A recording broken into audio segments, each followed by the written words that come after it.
around Grand Rapids.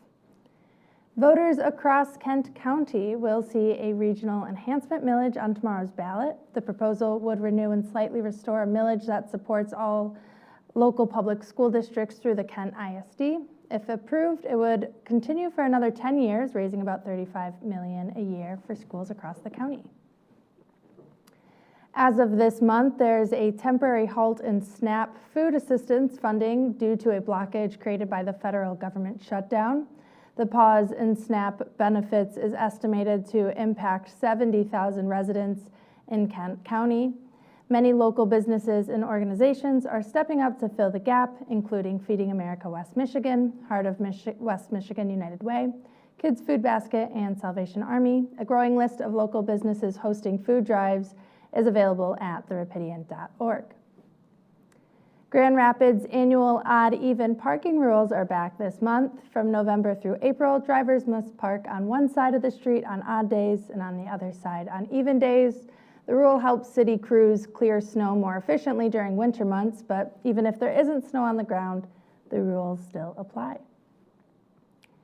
The Oxford Trail project in Grand Rapids' First Ward has earned a top state honor for its community-driven approach to planning. The Michigan Association of Planning awarded the project its 2025 Planning Excellence Award for advancing diversity and social change. The $9 million trail will connect the Roosevelt Park and Black Hills neighborhoods to downtown with features shaped by residents, including public art, native landscaping, and safer biking and walking paths. Construction is underway now.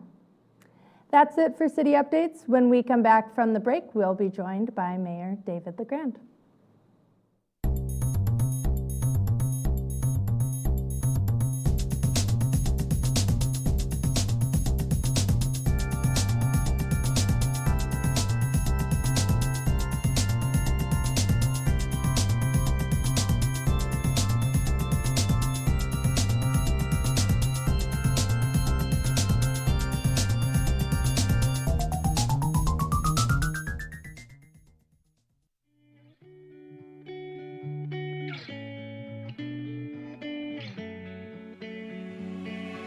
For over 30 years after humble beginnings as a public access TV station, the Community Media Center has grown to be an active, multi-platform media and technology assistance organization, encouraging and enabling our community to push their creative boundaries.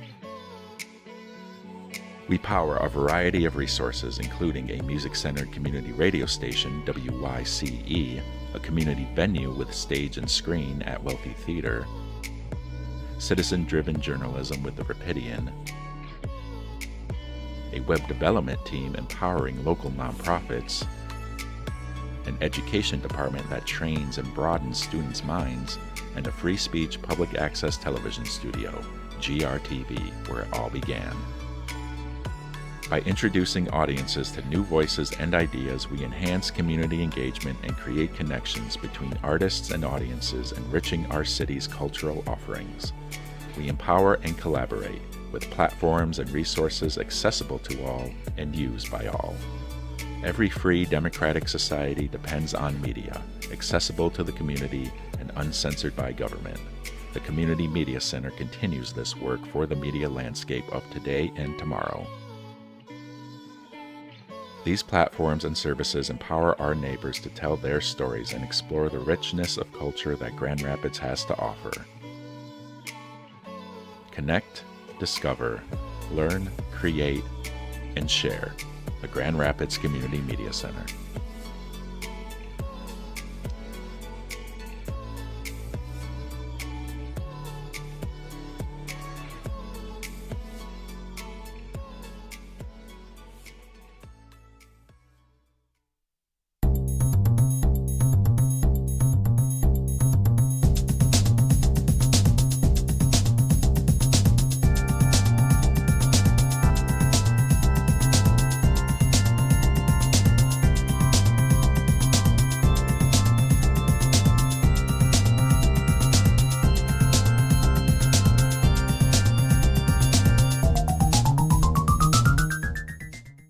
Welcome back to City Connection. I'm your host, Allison Donahue, joined here by Mayor David LaGrande and Miguel-Cipriano. with the Mobile GR Commission. This month we're focusing the conversation on mobility and public transportation in Grand Rapids. Before we get started into that conversation though, it was announced today that you are fasting for SNAP.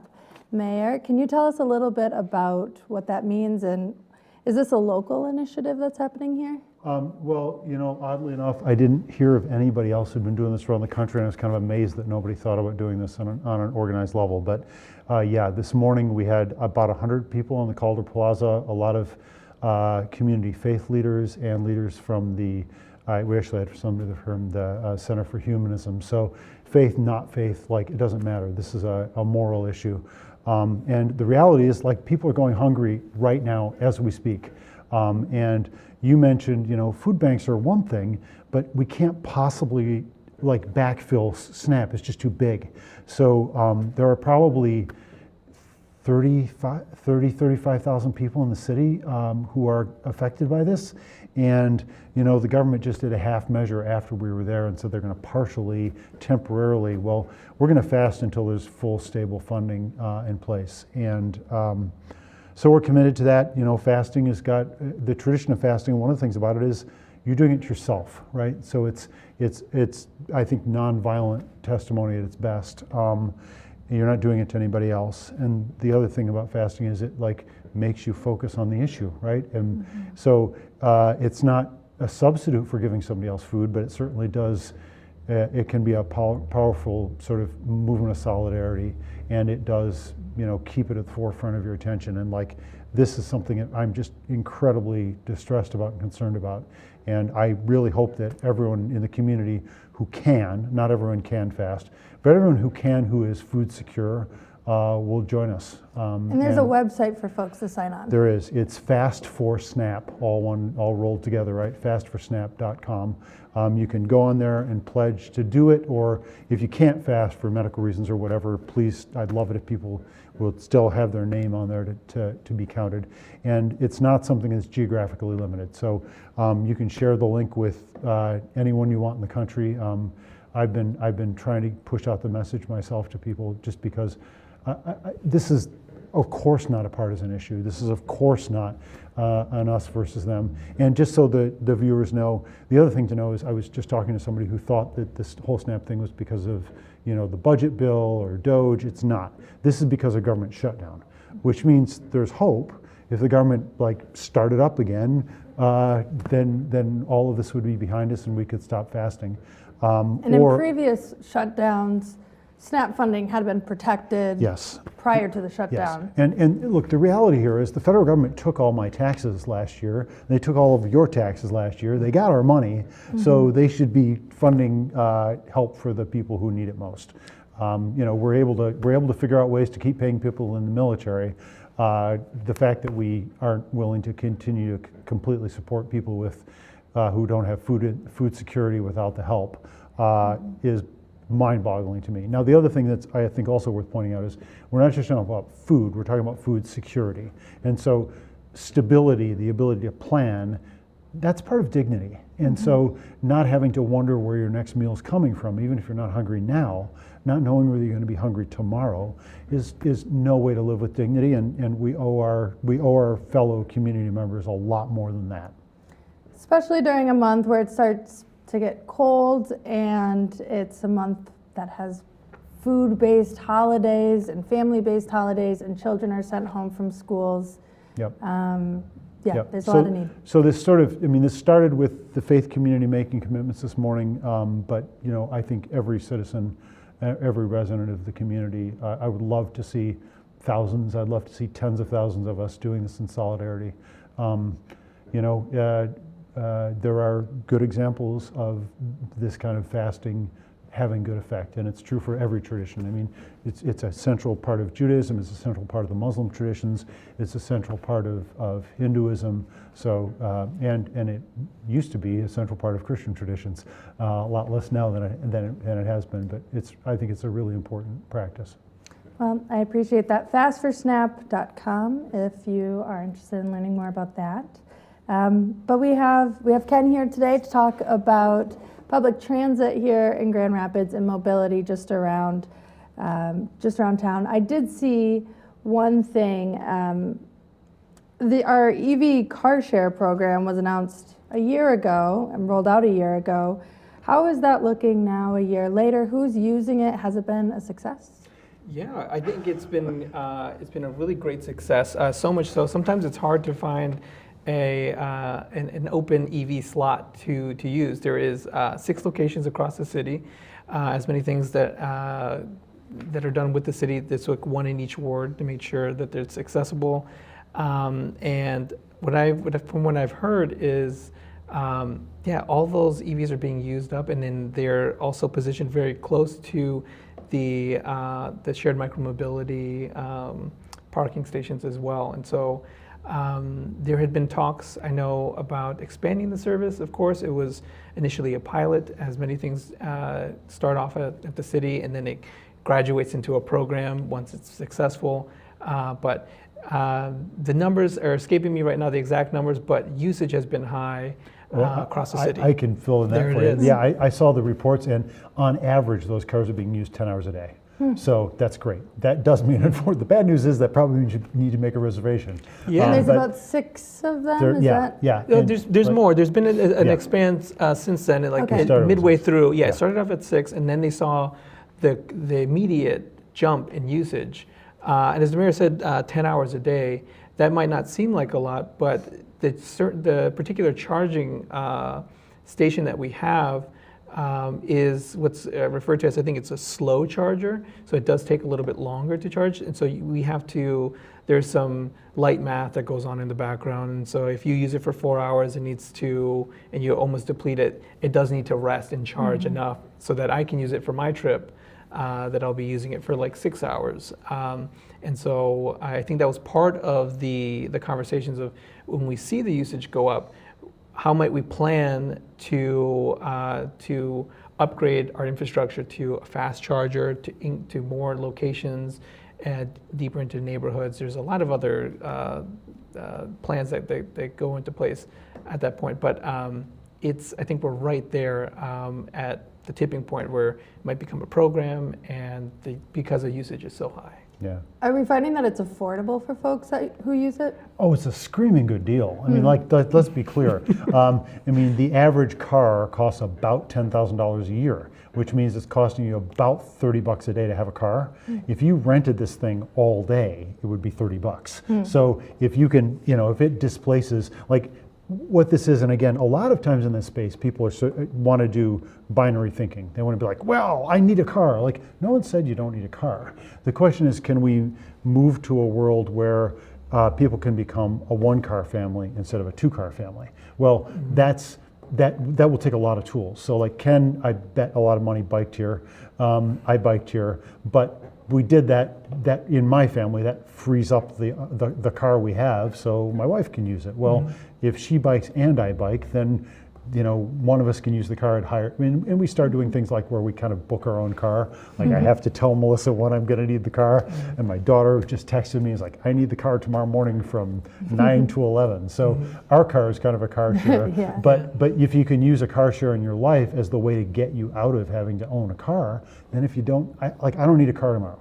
So why should I spend the $30 to own one and have it sitting in the driveway if I could have a city program where I could pay $30 to take it for the day if I was wrong? Yeah, more specifically, it's $5 an hour.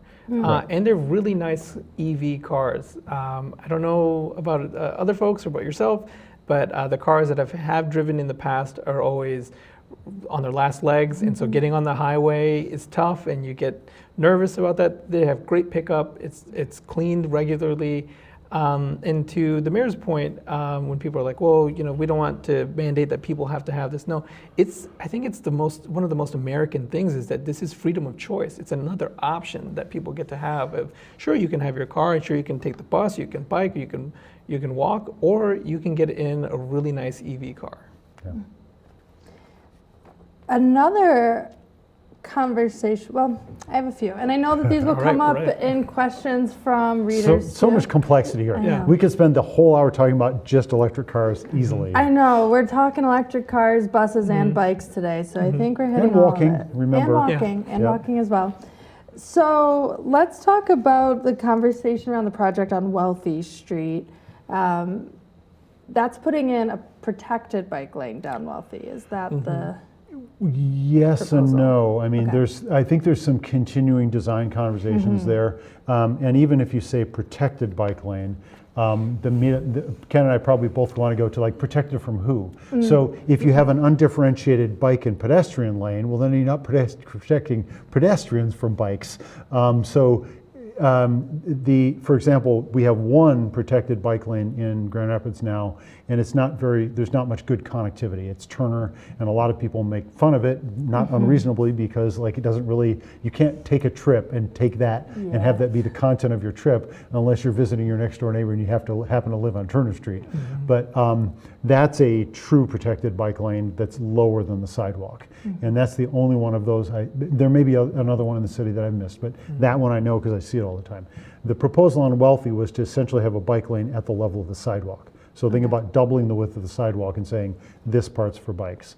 Problem with that, the trade-off there is you've got to be where you put the bike lane. If you put the bike lane really close to the buildings, then people are whizzing by the front of a building and you're maybe walking out into a bike lane. The problem is if you put it where mass transit drops people off, then maybe you're having your bus stop, people having to get down into a bike lane where people are whizzing along. So I think that there are continuing conversations about this. We've always got to worry about the interplay of about 10 different things when we do it. But yes, there's a conversation about putting a designated bike lane, a real designated bike lane on Wealthy. And as those of us who bike around town know, the other part of the problem is you'll have bike lanes which start and stop, and often they'll stop where you need them most. So it'll be, when you have pedestrian bulb outs, you're happily driving along and all of a sudden there's this bulb out in front of you and you've got to whip out into traffic. Well, that's the most dangerous thing you can do on a bike is be erratic about where you are. There's certainly sentiments about danger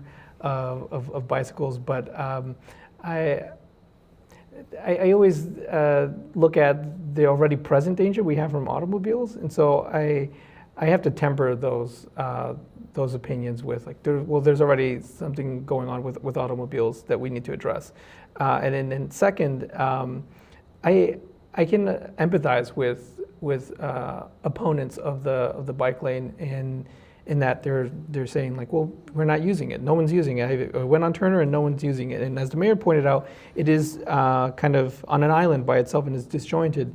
And it's not because of lack of trying. It's the way that the system works, the design. We often don't think about bike lanes, or we often can't think about bike lanes unless the whole road is being redone. And the whole road being redone is in an engineering department, so that's not Mobile GR, and that's set on a different schedule, and that's scheduled out years at a time. And the way that they select which streets they're going to tear up and do that is something that I'm not privy to, but it isn't segmented. So that's why you get these little patches of bike lanes, and people are like, well, no one's using it. Well, it's because people don't feel safe using it correctly. Right, I think lack of use is almost saying more. Because I will say, I don't bike down Wealthy. I bike down Logan and avoid it because it doesn't feel safe. Well, and there's always chicken and egg things, right? So if you were to look at the data, you'd be like, wow, 28th Street's a really safe street to be on if you're a pedestrian. That's because nobody walks on 28th Street. Because we look at it, we're like, I don't want to walk down that street. So sometimes your data can fool you, and that's actually one of the reasons why I think it's really important when you have these conversations that people who are actually doing the activity are really embedded in the conversation, because you don't want somebody to take a course in what it's like to be a pedestrian who never walks anywhere except out of their car into their office and then go out and try to do pedestrian infrastructure, because there are all kinds of things that pedestrians do that are really important to acknowledge. And so, for example, one of them, it turns out to be really important, is mid-block crossings. So I naturally want to cross a block in the middle every time, because I've got good sight lines and where the cars are coming from. If I'm in an intersection, maybe somebody's turning left onto me, maybe somebody's turning right down onto me. I don't know whether people are coming. There's way more complexity. In the middle of a block, if there's nobody around, we all know we can cross the street. It's a good time to cross the street. Well, we don't want to just, if we make pedestrians act like they're really slow, not armored cars, and make them obey car rules, pedestrians are just going to ignore it. Well, if they ignore it, you get problems. So actually having pedestrians work on our pedestrian infrastructure, actually having people who are cycling work on our cycling infrastructure, not the only people, but it's really important that those voices are heard. The other, I guess, opposing voice to this project on Wealthy are businesses on Wealthy who have signed on and said that they are worried about losing that street parking. What, two parts, what is your response to that concern? Is there a future where Easttown has a parking garage? Like, what is the future of parking in Easttown in your view? Yeah, I'd like to kick us off. I think that I would want to hear more about the unmet need behind that concern around parking, because I don't think that business owners are, at their very core, really concerned about parking. I think there's something behind that, which is, just a really logical thought is, that's where their customers use cars. So if they don't have parking, then they won't have the customers that they need, then they won't have the business, they won't meet their quotas. There's that. So I would, if that is the case, and that is the unmet need that's behind that, I think we should have a conversation about how might we find a solution to make sure that they still hit those numbers. So there is that turnover of customers and new clients that come in. And maybe it's the responsibility of the Mobile GR Commission to come up with some of those numbers or studies to show, when folks don't own a car, or when they're using their bikes or they're using walkways, there is more eyes. I think the mayor has mentioned it a lot of when people aren't in a car zooming past, they get to see like, oh, there's a hot dog place here that I never noticed, or there's another new shop. And the money that I know personally, not owning a car, the money that I save in not owning a car, I put it into the local economy, into these businesses. And because I'm walking and biking everywhere, I get really hungry. And so I know a lot of our local restaurants, and they know me because I spend a lot because I don't put it in a car. Well, and it's also true that there's like destination shopping, and then there's impulse buying. Well, impulse buying actually tends to be more of a small business thing. So if you're like, I need groceries for the week, you go to the big grocery store and you're gonna spend several $100s and you get your big cart, and like that was your morning errand. But if you're like driving by a flower shop and you're like, oh, I should get my wife flowers. Well, it's a lot. You have a lot, impulse buying or impulse stopping is a lot easier if you're not going 40 miles an hour and have to find somewhere to park your big metal box. It just is. I impulse stop all the time on my bike, and there's no opportunity cost to it. I don't have to find a place to store my bike because it ain't that big. I'm not going that fast, and I get stimulus from my environment, so I notice things more. And just like Ken said, like it's not like, oh, I noticed that, shoot, there was a hot dog place, I should go there someday. It's, oh, I'm smelling burritos. Why am I smelling burritos? Oh, that store, I didn't, so you can follow through, and your impulse is better. And I'm not saying we should all be perfect planners, but we all also do operate on impulse. And so there are intriguing studies that show that slower traffic almost always seems to give actually higher retail numbers. So that being said, the need for parking in current American culture, and in a world where not everyone's going to bike, not everyone's going to bike in the winter for sure. We need to build infrastructure and keep infrastructure so that our neighborhood businesses can keep thriving. Absolutely. But we do, and I think Ken's right.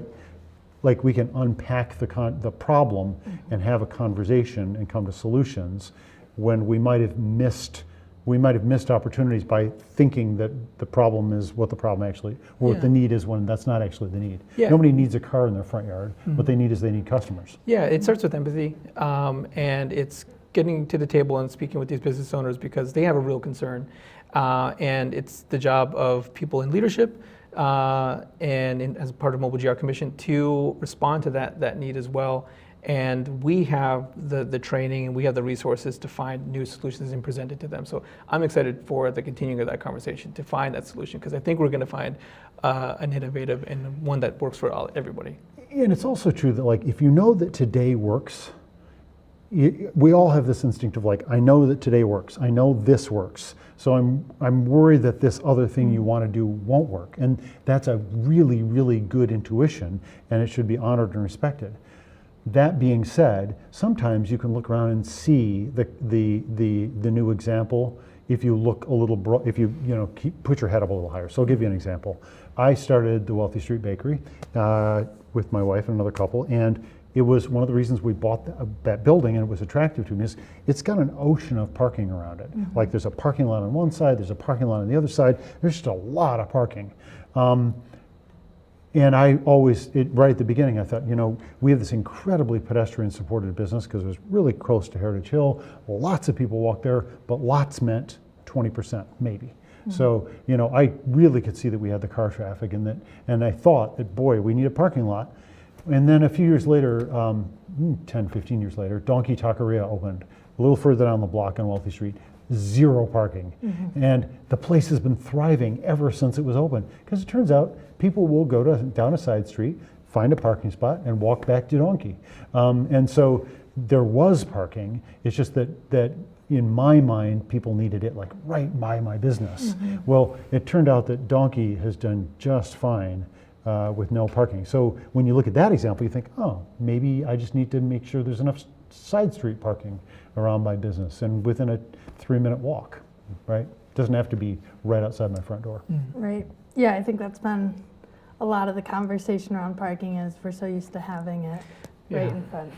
I want to make sure we talk about buses before we open it back up to the public to ask some questions, but I know I've seen a few, they have some good transportation questions today. I was listening into the last Mobile GR Commission, and a conversation came up around the Dash line, and that contract is being renegotiated, as I understand, this upcoming spring in 2026. I just want to hear from your perspective and your perspective on that commission, like how much of a priority going into this renegotiation is that downtown free shuttle for the city?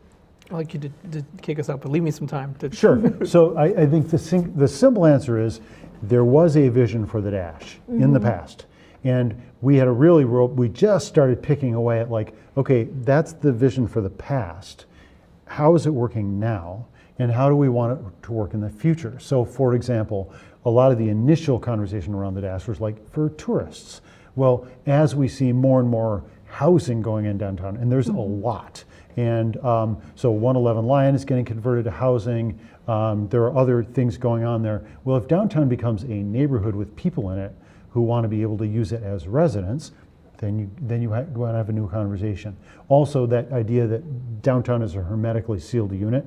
Like if downtown is a neighborhood, then should we have it facilitated being able to talk to other neighborhoods, so to speak. Mm-hmm. So I think it's time we crack this open and have a broader conversation. So I'm not telling you that there's a simple answer. Mm-hmm. I am excited and urgent that we have a conversation, but you always have to start with complexity and dreaming and then narrow down to possible, pragmatic, implementable. But you got to start big first. So I'm happy and thankful to the mayor that he reappointed me back to the Mobile GR Commission because I had previously worked for the city of Grand Rapids in Mobile GR Commission, and I'm happy to return to defend and to make sure that the Dash still remains, because that was my outgoing project along with another group of great individuals at Mobile GR. Great.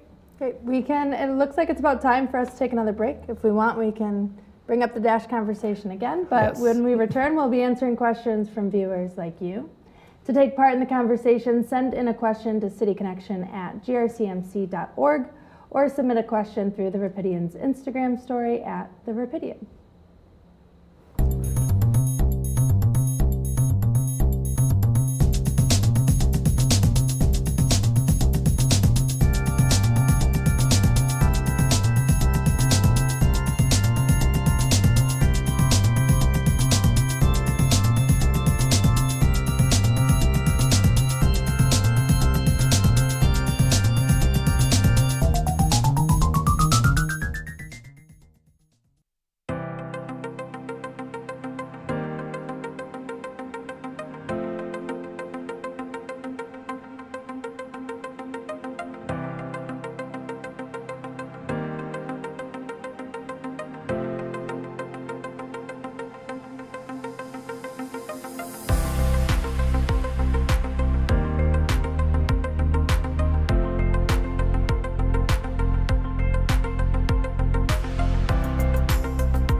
Welcome back to City Connection. It's November 3, 2025, and we're joined here by Mayor David LaGrande and Mobile GR Commissioner Ken Miguel-Cipriano.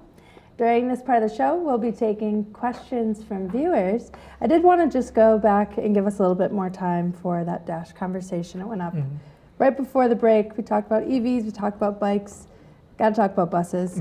Ken, you shared with us about your history kind of in shaping what we know the Dash to be today. How do you envision or prioritize or what do you prioritize for the future of the Dash? Thank you. I will have to say that I did it alongside a really great team at Mobile GR as well. But what we did was create like a really good prototype, and that's what this is. In the process of redesigning the Dash, it felt like putting a twin-size sheet on a queen bed. When we got one part right, it pulled it out from another, and we pushed together something that really worked for the time frame that we had. I mean, we even produced the work line, which is a secondary line, just a much smaller loop. But the goal was always to shift it from a quick history lesson for those that are watching. The Dash used to be the Gus bus.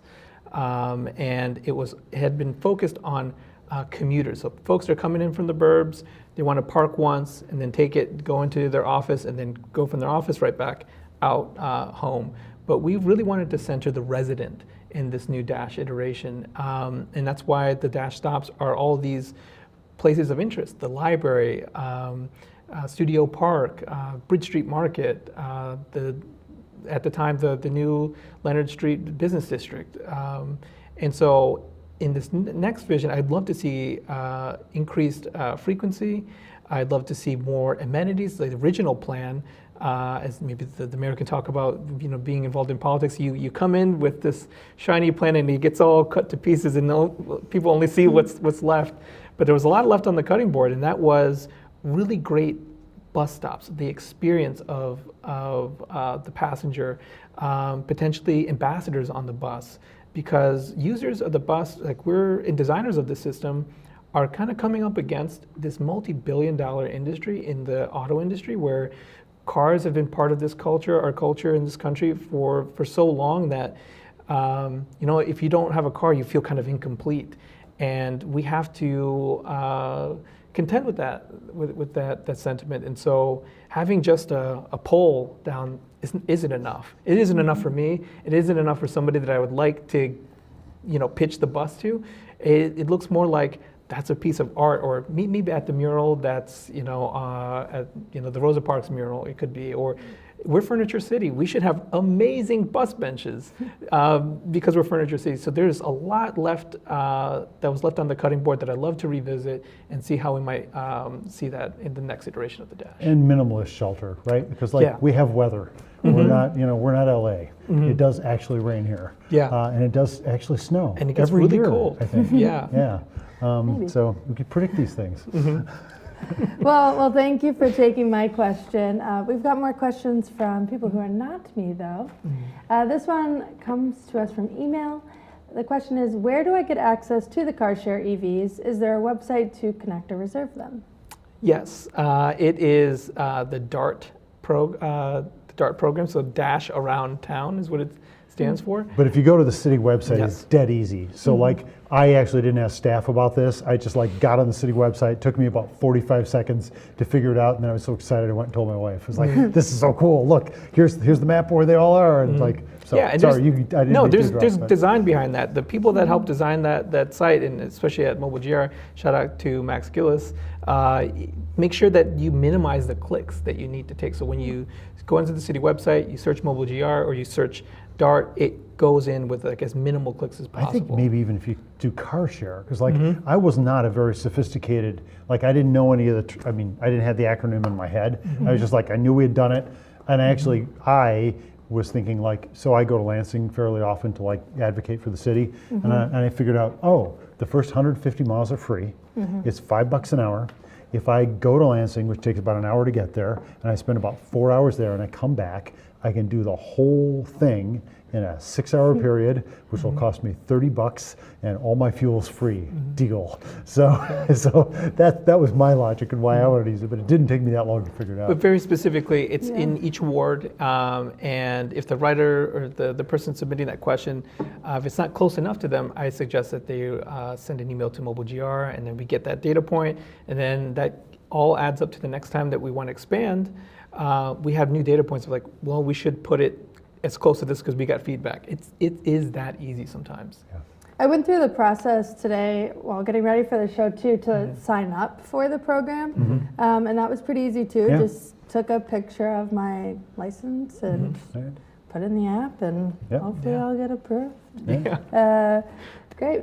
Another question. This one's from Reddit. What can be done to hold Lime bike or scooter users more accountable to return these in designated zones after they've rented or stolen them? I often see these blocking curb cuts or making some sidewalks. Don't leave it in the middle of the sidewalk. Yeah, I have a lot of opinions about it as well, as Mayor suggested. But yes, I think we should find ways to work with Lime to eliminate that. We created the DPZs, the designated parking zones, to make sure that they do that. To me, it is a mystery how, because it won't let me end it. Otherwise, it just keeps billing me. So it behooves the user to return it to the zone. So that's an investigation that we can certainly do. But I would say, as a person that's switching over from biking down to walking and taking the bus, I do see scooters in the way. But I also see where I live in Burton Heights on the south side, I always see cars blocking the sidewalk as well. And a lot of every winter, there's undoubtedly there's a moment where one of my neighbors is in a wheelchair and they're trying to they're in the road. And when I was using a wheelchair after my accident in 2023, I found it really difficult to move around. And it was, yes, sometimes there was scooters, but more often than not, it was parked cars parked in the sidewalk. And then it was a lot harder to get around a car than it is a scooter. Yeah. So a couple things that also people should know in terms of tools in our tool chest. Yes, those designated zones. I actually think this has gotten better, and I get very grumpy about it whenever I see the exception that proves the rule. But I think we've gotten better about. I am seeing less of them just left because you keep getting charged, and so and I think we can always move into more. Every time I see 3 or 4 of them on the sidewalk, I think, okay, we need a concrete pad over here so there can be a designated parking zone off to the side of the sidewalk. And there's plenty of space to build this. So nothing's perfect, but there are things we can do. That's number one. The other thing that viewers should know is we can geofence these things, and that means we can literally, for example, if you're at the Dash hub, you can't be scootering around in between the buses because they just don't work there. But you can also cap speeds, and so that means you can limit them going, X amount of speed, and that's useful because, speaking personally as a cyclist, I always wear a helmet. It scares me how many times I see people on scooters and people who think it's a great idea to take their kid on them in front of them, and I think, you are one pothole away from a closed head injury. And so I guess I'm glad that they're an option for people, but I worry a lot about the users. And I worry a lot about their interaction with pedestrians. I mean, my mom, who lives with us, who's 83, walked out of the house the other day and almost got railed by a scooter just whipping down the sidewalk. And, so the interactions with less nimble people in our population really does worry me. But I'm not anti-scooter. I'm just saying we've always got to work on ways to make it better. And I'm not anti-scooter, but I'm sure a lot more pro-bike. I'd way rather, if I could see every one of those scooter riders on a nice bike, they're more visible. Nobody throws a 3-year-old in the front handlebars of a bike and goes down the street like it's going to be fun. Yeah. But people do it with scooters all the time. We have lots of questions today, so I'm going to keep us moving. One more before we take a break. The bike lane on Division is a huge letdown. Why doesn't the engineering department hold good bike lane design standards? Oh boy, I'm not. Do they have, speed tables at the bus stops? And so, I'm geeky enough that I don't want to just hear you're going to do it. I want to know. So, I'm geeky enough that I don't want to just hear you're going to do it. I want to know. I want a picture of what you're going to do, and I want a chance to change the design after I've seen the picture. And I think, frankly, our community should be able to have input and changes to change design after they've seen the picture, so to speak. And that wasn't part of the process on division? Well, I saw a picture on that and I immediately said, there's no tactile differentiation between your biking lane and your pedestrian lane here. We need to fix that. And that's not in what happened. Now we could probably go back and do something about that. But otherwise, again, like a blind user, how are they going to know not to walk into the cycling lane? But the other thing is, like, if you have buses dropping people walking out into a bike lane, and I got sensitized to this in Boston where they just made that mistake at a bunch of places, and it's really scary to walk off to get off a bus and have somebody going 25 miles an hour on an e-bike kind of in your face, and hope they don't hit you. So having really, and cyclists don't want to do that, so having a really simple signal for them, like a speed table in the bike lane, like, yo, someone might be getting off this bus with a walker. Building design. So one of the things that Ken and I both know is, historically, when we talk about infrastructure and mobility, people very quickly want to go to either blaming the user, like, oh, that pedestrian shouldn't have been wearing a dark coat, or, oh, that driver shouldn't have been on their cell phone, or they want more enforcement. They're like, we need more cops writing more speeding tickets, right? And both of those can be true, but it turns out that's 20% of your opportunity. 80% is designing it right in the first place. And so the exciting conversation is designing roads that make the users just naturally give them all the signals that they should be doing what we want them to be doing, which is driving sublethal speeds, allowing for other people to be in the space with them without tragedy. And so ultimately this is not just a use question, it's also a public safety question, because the public our citizens should be safe from harm, whether that's harm from an intentional violent act or from an accidental violent act. And car accidents count in that category. As far as I'm concerned, getting hit by a car is a public safety event. Well, it is time for us to take another break. When we return, we will be taking more questions from the public.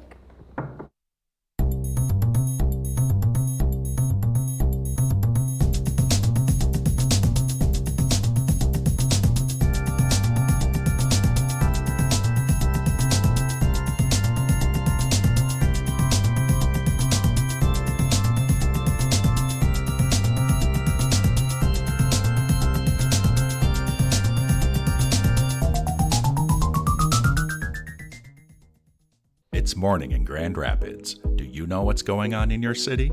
Stay informed about what's happening in your community with The Rapidian, your source for hyperlocal news and information. The Rapidian is a community-focused news source powered by local residents like you. Our volunteer writers and reporters create content that hits close to home about topics like local government, business, schools, events, and people. The Rapidian goes beyond the headlines to provide in-depth coverage of issues that affect Grand Rapids directly, so you can stay in the know. We aim to uplift the community by sharing positive, inspiring stories of growth, progress, and neighborhood pride. The Rapidian is your neighborhood newspaper for the digital age. Follow us on our website and social media to stay connected to your community. This is The Rapidian.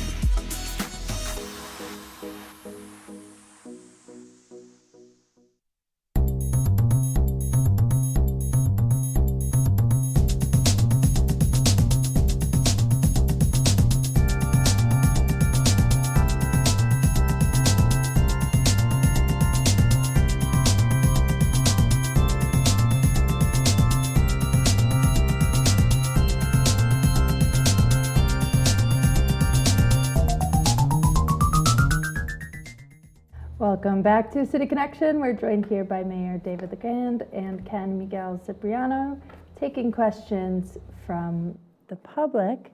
While we were on break, you said that you had one more thing you wanted to say to that. Yeah, I wanted to encourage, not to pass the buck, but I wanted to encourage that viewer to to speak out, to reach out, you can. There's a way on the city website you can look at to see what positions are available in other commissions or committees that are available. Because the change could be new. I'm no one really special. I'm just a really loud resident that has a lot of opinions, and so now I'm here. And so you too could be here as well. Just keep it up. It starts with you writing in that first message. The second step is, supporting GRTV. You're watching, you know this, so you're just one step away from joining the efforts in making real change. I will say a study that was just recently done found that folks who watch City Connection are more likely to participate in civics outside of voting, but getting civically engaged beyond voting. Well, and voting is the minimum throwdown for being part of a democracy. That is not, so often politicians or activists are like, you need to get out and vote. It's like, no. That's like saying you need to tie your shoes. That's true, but it's not nearly enough. Right. So you have the right folks here that are probably most likely to get civically engaged. Question from Reddit. With the Rapid heading toward a fiscal cliff, has the city discussed a contingency plan, like possibly taking over ITP's assets to operate its own transit system? Or are you confident voters will continue supporting millages to keep the Rapid running as is? I'll let you take that. Okay, I'll be quick on this. Number one, the Rapid's not heading off the fiscal cliff. People can often read projections and often accountants will be like, look, and in 5 years we'll run out of money. But then, reality interjects itself. So there was a projection to, last year there was a budget, I'm on the Rapid. So there was a budgeted, use $3 million of our reserves. We didn't need to. There's also more money coming in because of state funding that shifted. So that's the first thing, we're not heading off a cliff. Second of all, we could totally, if the Rapid did collapse, figure out what we'd do next, but we're not in that place. Third is, I sure hope that the voters will support it, because I like all things progressive, right? Taxation is, and millage as a form of taxation is the best way that we can spread wealth, generate equality in the community. At the end of the day, capitalism concentrates wealth in the hands of fewer and fewer people.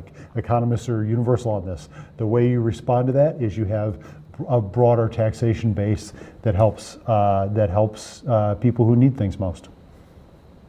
Great.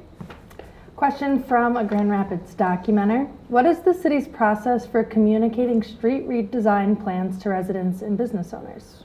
Boy, you got the wrong person on here for that. The answer is there is a process. Ken, you can talk a little bit about it. What I do know is one of your colleagues at the city, I believe it's, and I'm sorry, Andrea Riley-Mukovitz is the community manager. And I know I've seen her very vocal about presenting when there's been changes. So I know that she's held lots of events to notify that, gone right into the community and done that.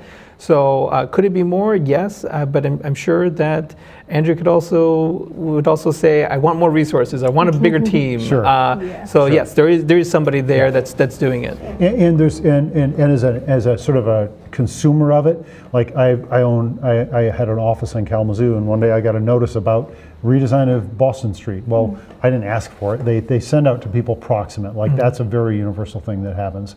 The other thing is the community engagement. It happens neighborhood associations and places like that. It's also true that we always have a commission night out. So we are trying to get the commission out in the community with departments. So you can be like, hey, is something happening in mind?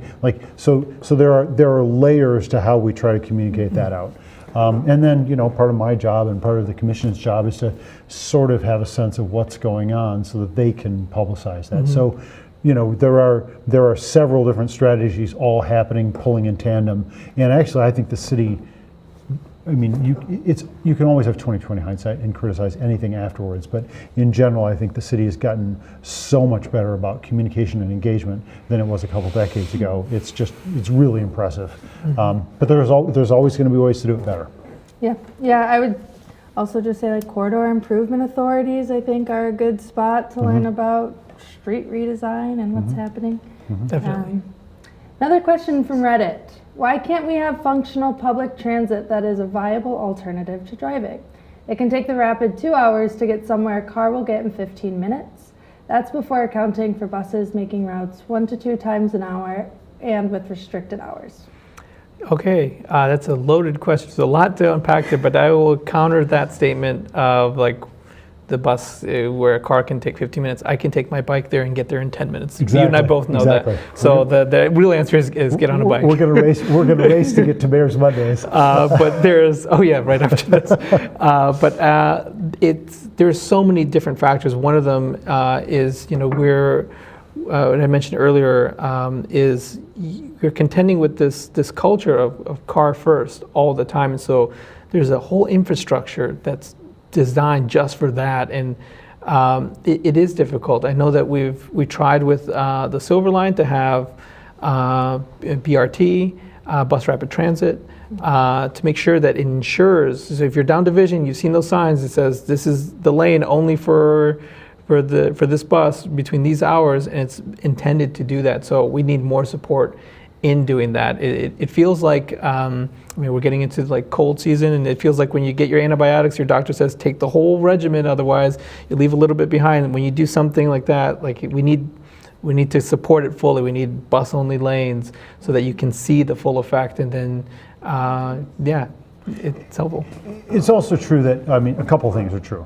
Like, other than Manhattan Island, it's almost always, no matter how good the transit system is, like even in Europe, it's almost always simpler and quicker to take something out of your driveway to exactly where you want to go if you have infinite parking, or if you're willing to pay for the parking system. Like, you can't build. So, for example, my daughter is studying in Boston right now, and they've got a great bus line, they've got a great subway line, and she has to go between the New England Conservatory, which is where she's doing violin, and the other school where she's studying, and they're 3 miles apart on a street called Massachusetts Avenue. She can walk it in 45 minutes. She can do it by bus in 45 minutes. She can do it by subway in 45 minutes. So that's a really good transit system. Now, she could do it in Uber in 15 minutes because 3 miles of city using mass transit. I'll add also, like 3 months or too early, but like all the things, the benefits that you can have from riding mass transit. Like you can community, but yeah, meet people. You can also fall in love. When was the last time you heard about somebody falling in love with on the 131? Exactly. Passing cars, like it is community. Exactly. You get to know people. Yep. Fall in love on the dash. Another question from an emailer. How do we know that more bike lanes equal more bikers? Does creating the infrastructure actually change behavior? You need to go to other places. So, if you can go to, for example, Amsterdam. When I was there a while ago, I was shocked when I took a step back and realized the dominant noise I was hearing on most city streets was human conversation. That was literally the loudest thing I was hearing. That's almost unimaginable in a North American city. Copenhagen has a lot of snow and a lot of people biking. So there are examples out there of that happening. It's also true that, somebody said this morning, there are nobody biking. And I said, well, there's also probably nobody using a tightrope to cross the Grand River this afternoon because it's really dangerous. Like, until you eliminate the obvious example, the obvious reality of the fact that it's kind of risky to be on a bike on today's roads a lot of the time, unfortunately. We might be willing to take that risk, but I'm not willing to tell you, hey, why don't you go ride a bike here next time, because I'm saying, why don't you put yourself in danger? And there are ways that you can bike safely. Now, a lot of that involves slowing everything down. A world where everything is moving slower is a world where it becomes much more possible to bike. But it's also a world in which pedestrians don't die as much. So here, if you want to take away one stat, people at home, a pedestrian gets hit at 25 miles an hour, 90% survival rate. Pedestrian that gets hit at 35 miles an hour, 90% fatality rate. So that 10 miles an hour is critical. We need to get traffic in the city where there are children and other people living and working and going about their day on foot. We need to get traffic below lethal speeds. Yes. Great. I believe that is all the time that we have for today's show. Had a lot of great conversation though about public transit. So thank you to both of our guests for coming on the show today, talking buses, bikes, bears, oh my.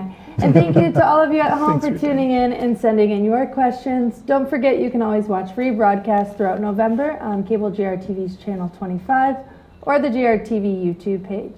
See you next month, Grand Rapids.